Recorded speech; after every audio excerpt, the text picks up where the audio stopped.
గౌరవ ముఖ్యమంత్రిగా శ్రీ రేవంత్ రెడ్డి గారితో పాటు నా తోటి సహచర మంత్రివర్గ సభ్యులు అందరం కలిసి ఈరోజు మీ ముందు భారత సుప్రీంకోర్టు మాజీ న్యాయమూర్తి justice Shri Pinaki Chandra Bose commission report Kaleshwaram పైన ఇచ్చినటువంటి అంశాల సంబంధించి వారు ఇచ్చినటువంటి రిపోర్టు సంబంధించిన అంశాలపైన ఇరిగేషన్ శాఖ మంత్రులు ఉత్తమ్ కుమార్ రెడ్డి గారు డీటెయిల్డ్గా మీ అందరికి కూడా స్పష్టంగా పాయింట్ బై పాయింట్ వివరించారు. కొన్ని విషయాలు నేను తెలుగులో మీ దృష్టికి తీసుకురావాలనే ఆలోచనతోనే మీ దృష్టికి తీసుకొస్తా ఉన్నాను. మీ అందరికీ తెలిసిందే 14/3/2024 నాడు జస్టిస్ ఘోష్ కమిషన్ని, ఇండిపెండెంట్ జ్యుడిషియల్ ఎంక్వైరీ కమిషన్ని రాష్ట్ర ప్రభుత్వం నియమించినటువంటి విషయం మీ అందరికీ తెలిసిందే. జల వనరుల కోసమే కొట్లాడి తెచ్చుకున్న తెలంగాణ రాష్ట్రంలో దాదాపు 1,00,000 కోట్ల పైబడి కట్టినటువంటి కాళేశ్వరం మేడిగడ్డ కుంగిపోయి కూలిపోయే ప్రమాదంలో ఉన్నప్పుడు రాష్ట్ర ప్రభుత్వం ప్రజాధనాన్ని దుర్వినియోగం అయిపోయినటువంటి సందర్భాన్ని దృష్టిలో పెట్టుకొని ఒక ఇండిపెండెంట్ జ్యుడిషియల్ ఎంక్వైరీ కమిషన్ని ఘోష్ గారిని నియమించడం జరిగింది. దానికి సంబంధించి వారు సుదీర్ఘంగా దీనిపైన లోతుగా అందరి వాదనలు విని ఆనాటి ముఖ్యమంత్రి గారితో సహా, ఆనాటి ఇరిగేషన్ శాఖ మంత్రి గారితో సహా, ఆనాటి ఆర్థిక శాఖ మంత్రి గారితో సహా అనేక మంది వాటికి సంబంధించినటువంటి పెద్దలందరితో మాట్లాడిన తర్వాత వారి సమగ్రమైనటువంటి ఒక రిపోర్ట్ని రాష్ట్ర ప్రభుత్వానికి జూలై 31, 2025 నాడు రాష్ట్ర ప్రభుత్వానికి సమర్పించడం జరిగింది. ఆ సమర్పించినటువంటి నివేదిక ఆధారంగా రాష్ట్ర ప్రభుత్వం కూడా ప్రభుత్వ ప్రధాన కార్యదర్శి నీటిపారుదల, అట్లాగే ప్రభుత్వ ప్రధాన కార్యదర్శి జిఏడి, ప్రభుత్వ కార్యదర్శి న్యాయశాఖ, వీరు ముగ్గురితో అధికారులతో ఒక కమిటీ వేసి ఆ రిపోర్ట్ని క్షుణ్ణంగా చదివి క్యాబినెట్కి పెట్టవలసిందిగా ప్రభుత్వం ఆదేశించడం జరిగింది. గౌరవ ముఖ్యమంత్రి గారు ఆదేశించిన దానిపైన ఈ ముగ్గురు అధికారులు సమర్పించినటువంటి ఆ రిపోర్ట్ బేస్ చేసిన రిపోర్ట్ని ఈరోజు క్యాబినెట్లో మా అందరి ముందు ఉంచటం, దానిపైన స్పష్టంగా గౌరవ ఉత్తమ్ కుమార్ రెడ్డి గారు పవర్ పాయింట్ ప్రజెంటేషన్ కూడా ఇవ్వటం జరిగింది. దీని ద్వారా ప్రధానంగా అంటే ఇది మేము చెప్పేటువంటి అంశాలు ఏవి కూడా రాజకీయ పరమైన ఆరోపణలు కావు, ఇది ప్రభుత్వ పరమైనటువంటి రిపోర్ట్ కూడా కాదు. It is an independent judicial enquiry report. Ghosh గారిచే నియమించబడినటువంటి ఒక ఇండిపెండెంట్ జ్యుడిషియల్ ఎంక్వైరీ రిపోర్ట్ వారిచ్చినటువంటి అంశాలను మాత్రమే మీ దృష్టికి తీసుకొని వస్తా ఉన్నాం. దాంట్లో ప్రధానంగా వారు చెప్పినటువంటి అంశాలు 3 బ్యారేజీల ప్రణాళిక, నిర్మాణం, పూర్తి నిర్వహణ మరియు నిర్వహణలో జరిగిన అవకతవకలు మరియు అక్రమాలకు ప్రత్యక్షంగా మరియు పరోక్షంగా జవాబుదారిగా అప్పటి ముఖ్యమంత్రి చంద్రశేఖరరావు గారు వ్యవహరించారు. ఆయన సూక్ష్మంగా ప్రమేయం మరియు ఆదేశాలు ఈ 3 బ్యారేజీల అవకతవకలకు కారణం మరియు ఫలితం కూడా, దీని దుస్థితికి కూడా వారే కారణం. ఇంత స్పష్టంగా వారు స్పష్టమైనటువంటి స్టేట్మెంట్ కూడా దీంట్లో రాశారు. అట్లాగే అప్పటి ముఖ్యమంత్రి 31/3/2016 ఆనాడు మీ అందరు గుర్తుండి ఉంటుంది. రాష్ట్ర శాసనసభలో ఒక పవర్ పాయింట్ ప్రజెంటేషన్ ఇచ్చారు. తుమ్మిడిహట్టి దగ్గర నుంచి మేడిగడ్డ దగ్గరికి నేను మార్చడానికి కారణాలు చెప్తూ ఆడ నీళ్లు లేవని, తర్వాత రిటైర్డ్ ఇంజనీర్స్తో కూడినటువంటి ఎక్స్పర్ట్స్ కమిటీ, నిపుణుల కమిటీ సూచనల పరిగణలో తీసుకొని నేను మేడిగడ్డ దగ్గర మొదలు పెడుతున్నానని చెప్పి శాసనసభలో కూడా వారు చెప్పారని చెప్పటం కాకుండా ఆ చెప్పింది కూడా వాస్తవం కాదు అని చెప్పి చాలా స్పష్టంగా వీరు ఈ జ్యుడిషియల్ రిపోర్ట్లో, కమిషన్ రిపోర్ట్లో స్పష్టంగా చెప్పారు. ఎందుకంటే ఆ రిపోర్ట్ని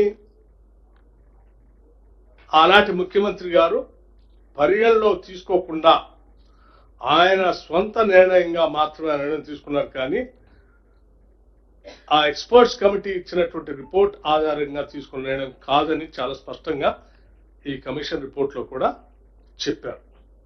అంటే ఆనాడు వారు స్వంతగా నిర్ణయం తీసుకోవటమే కాకుండా ఆనాటి శాసనసభను కూడా తప్పుదోవ పట్టించారు.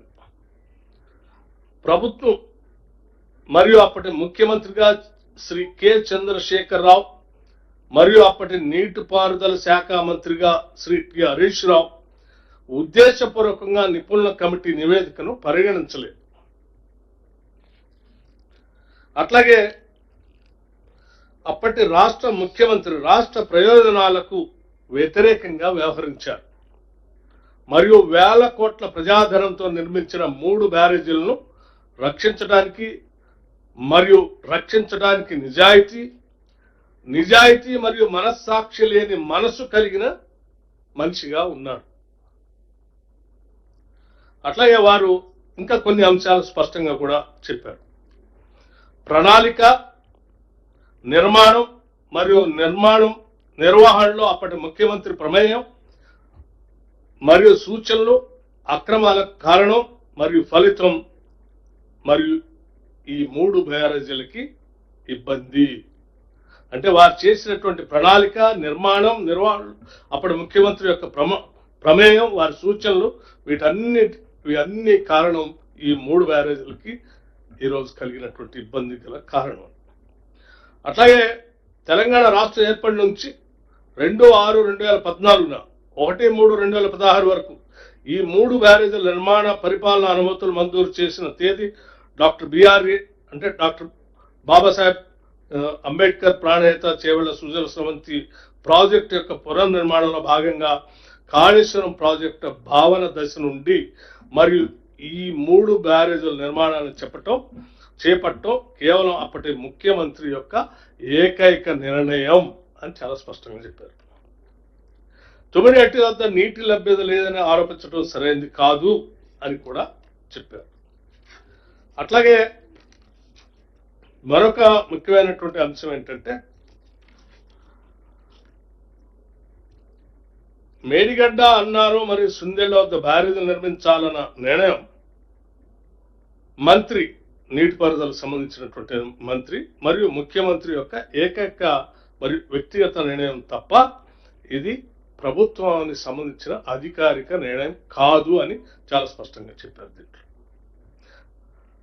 కావాలంటే పేజ్ నెంబర్ 130, 567లో కూడా దీన్ని మెన్షన్ చేశారు. అట్లాగే కొత్తగా ఏర్పడిన రాష్ట్రం యొక్క ఆనాడు ఆర్థిక మంత్రిగా ఉన్నటువంటి పెద్ద మనిషి కూడా క్యాబినెట్ సబ్ కమిటీ తీసుకున్న నిర్ణయాన్ని క్యాబినెట్ లో అప్రూవ్ అయింది అని చెప్పినటువంటి విధానం కూడా కరెక్ట్ కాదు. ఎందుకంటే క్యాబినెట్ అప్రూవ్ జరగలేదు. ఆయన కూడా తప్పుగా ఈ కమిషన్ రిపోర్ట్ చేశాడని చెప్పారు.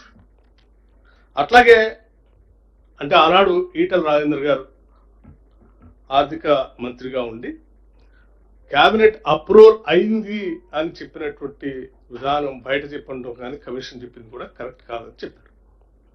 కొత్తగా ఏర్పడిన రాష్ట్రం యొక్క ఆర్థిక మరియు ఆర్థిక ఆరోగ్యాన్ని కాపాడటంలో నిబద్ధత మరియు సమగ్రత లేకపోవటాన్ని ప్రదర్శించారు ఈటల రాజేందర్ గారు అని కూడా చెప్పారు. అట్లాగే ఈ ప్రాజెక్టు సంబంధించి కీలకమైన ఆర్థిక నిర్ణయాల గురించి కూడా తెలియదని చెప్పడం కూడా కరెక్ట్ కాదని చెప్పారు. అట్లాగే మార్చబడిన అన్నారం మరియు సుందెళ్ల ప్రదేశాల్లో back water studies, tail water rating curve, GD curve మరియు జియోఫిజికల్ ఇన్వెస్టిగేషన్ వంటి కీలకమైన అధ్యయనాలు జరగలేదు అని కూడా చాలా స్పష్టంగా చెప్పారు.